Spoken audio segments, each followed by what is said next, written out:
this newness from Jaclyn Hill Cosmetics. We're gonna try the Skin Perfecting Blur Tint first. I'm actually more excited for the concealer, but we're gonna give this a try. I'm gonna be using the shade Fair Light. So since this is a tint, I'm not looking for a whole lot of coverage, but let's see what we end up with. Let's start to work this in. I feel like it did take down some of the redness. I can still see my skin through it. Let's see if we can build it up just a little bit more through here. Just curious. So here's with and without. Now it's time for the concealer. I'm gonna be using the shade Light Neutral.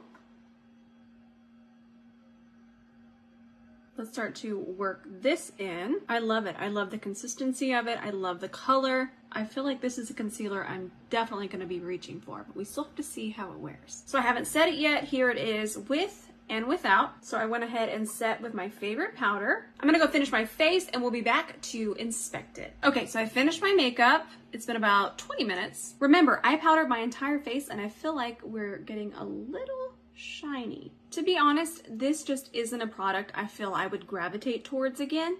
I do like light to medium coverage, but I feel I have other foundations that speak to me more than this. Now the concealer, I love it. It's the consistency that I always look for in a concealer. It's thin, but pigmented. Another thing I want to note, I feel this kind of messed with the consistency of the concealer, so I'm excited to try this again without it. Unfortunately, this wasn't my favorite, but go ahead and stay tuned for a wear test on the concealer. So here is more of a close-up.